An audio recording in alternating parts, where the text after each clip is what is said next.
ಪರಿಸರ ಸಂರಕ್ಷಣೆ ದೃಷ್ಟಿಯಿಂದ ಪಿಒಪಿ ಗಣೇಶ ಮೂರ್ತಿ ಮಾರಾಟ ನಿಷೇಧವಿದ್ದರೂ ಸಹ ಮಂಡ್ಯ ಜಿಲ್ಲೆ ಪಾಂಡುಪುರ ಪಟ್ಟಣದ ಅನೇಕ ಸ್ಥಳಗಳಲ್ಲಿ ಪಿಒಪಿ ಗಣೇಶ ಮೂರ್ತಿ ಮಾರಾಟ ಮಾಡದಿದ್ದ ಕೇಂದ್ರಗಳಿಗೆ ತಹಶೀಲ್ದಾರ್ ಸಂತೋಷ್, ಪುರಸಭೆ ಮುಖ್ಯಾಧಿಕಾರಿ ಸತೀಶ್ ಕುಮಾರ್ ಹಾಗೂ police inspector Sharath Kumar, sub inspector Umesh ನೇತೃತ್ವದ ಅಧಿಕಾರಿಗಳ ತಂಡ ದಾಳಿ ನಡೆಸಿ ಪಿಒಪಿ ಗಣೇಶ ಮೂರ್ತಿಗಳನ್ನು ವಶಕ್ಕೆ ತೆಗೆದುಕೊಂಡು ಮಾರಾಟಗಾರರ ವಿರುದ್ಧ ಕಾನೂನು ಪ್ರಕಾರ ದಂಡ ವಿಧಿಸಿ ಮಾರಾಟ ಕೇಂದ್ರಗಳನ್ನು ಸೀಸ್ ಮಾಡಿ ಕ್ರಮ ಜರುಗಿಸಿದ್ದಾರೆ. ಜೊತೆಗೆ ಪಾಂಡುಪುರ ಪಟ್ಟಣದಲ್ಲಿ ಎಲ್ಲೆಲ್ಲಿ ಗಣೇಶ ಮೂರ್ತಿಗಳನ್ನು ಮಾರಾಟ ಮಾಡುತ್ತಿದ್ದ ಸ್ಥಳಗಳಿಗೆ ತೆರಳಿ ಪರಿಶೀಲಿಸಿದರು.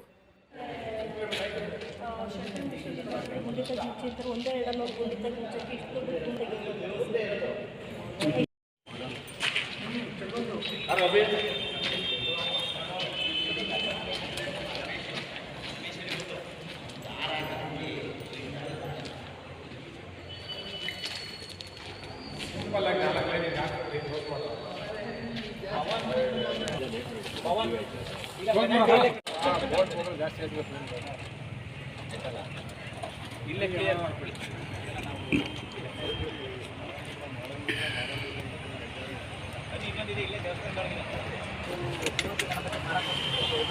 ನೋಟಿಸ್ ಕೊಡ್ಬೇಕಮ್ಮ ನಿಮ್ಮಿಂದ. ಓನರ್, ಬಿಲ್ಡಿಂಗ್ ಓನರ್ಗೂ ಕೊಡಬೇಕು, ಯಾಕಂದ್ರೆ ಅಸೆಸ್ಮೆಂಟ್ ಕೊಡಬೇಕು. ಅದೇ ಬಿಲ್ಡಿಂಗ್ ಓನರ್ ಕೊಡಬೇಕು. ECB ಆ್ಯಕ್ಟ್ ಏನಿದೆಯಲ್ಲ ಅದ್ರ ಪ್ರಕಾರ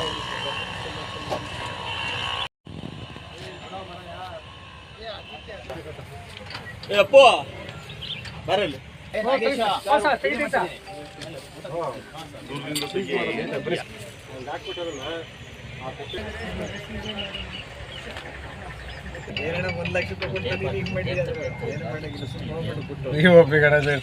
ನಿಮ್ಗೂ ಬಿಟ್ಟೋದ್ರು, ಸೀಸ್ ಮಾಡ್ಬಿಟ್ಟೆ. ಕೊನೆಗೆ ಲಾಸ್ಟ್ ಬೇಲ ಮುಗಿದ್ಮೇಲೆ ಇದು ಮಾಡ್ಕೊಳ್ತೀನಿ.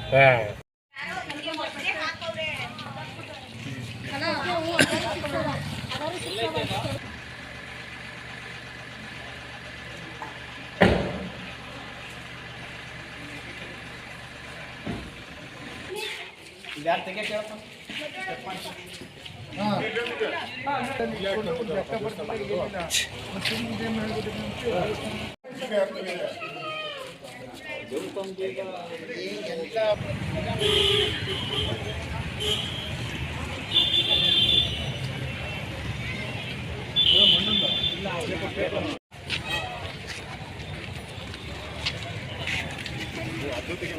ಪೇಪರ್ ಮೋಲ್ಡ್ ಇದ್ರೆ ಮೇಲ್ಗಡೆ POP ಹಾಕಿ ಮಣ್ಣು ಕೂರಲ್ಲ ಸರ್. POP ಹಾಕಿ ಸರ್, ಒಂಚೂರು ಹಾಕಿಲ್ಲ ಸರ್. ನಾನು POP ಒಂಚೂರು ಇಲ್ಲ, ಎಲ್ಲ ಪೇಪರ್ ಮೋಲ್ಡ್ ಸರ್. ಏನು ನೋಡ್ರಿ, ಕಟ್ ಮಾಡಿರಿ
ಘನ ಸರ್ಕಾರದ ಆದೇಶ ಮತ್ತು ಮಾನ್ಯ ಜಿಲ್ಲಾಧಿಕಾರಿಗಳು ಹೊರಡಿಸಿರ್ತಕ್ಕಂಥ ಸುತ್ತೋಲೆ ಯಾವುದೇ POP ಇರ್ತಕ್ಕಂಥ ಗಣಪತಿಗಳನ್ನು ಮಾರಬಾರ್ದು, ಮತ್ತು ಮಣ್ಣಿನ ಗಣಪತಿಗೆ ಯಾವುದೇ ರಾಸಾಯನಿಕ ಬಳಸಿ ಬಣ್ಣವನ್ನು ಹಾಕಿ ಅದನ್ನು ಮಾರಬಾರ್ದು ಅಂತ ಇನ್ಸ್ಟ್ರಕ್ಷನ್ ಇದೆ.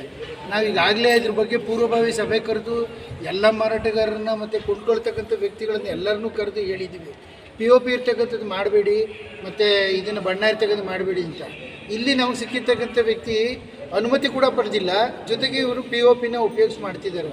ಇದು ನಮಗೆ ಪರಿಸರ ಮಾಲಿನ್ಯಕ್ಕೆ ಭಾಳ ತೊಂದರೆ ಉಂಟು ಮಾಡ್ತದೆ. ಇದು ನೀರಿನಲ್ಲಿ ಕರಗೋದು ಭಾಳ ಕ್ಲಿಷ್ಟಕರವಾಗಿರುತ್ತೆ. ಹಾಗಾಗಿ ನಾವು ಇದನ್ನು ಸೀಸ್ ಮಾಡಿ ಅವ್ರಿಗೆ ಏನು ಪೆನಾಲ್ಟಿ ಹಾಕಬೇಕು ಹಾಕಿ ಪರಿಶೀಲನೆ ಇದರಿಂದ ಅದನ್ನು ಪುರಸಭೆ ವಶಕ್ಕೆ ಕೊಡ್ತಾ ಇದ್ದೀವಿ. ಎಷ್ಟು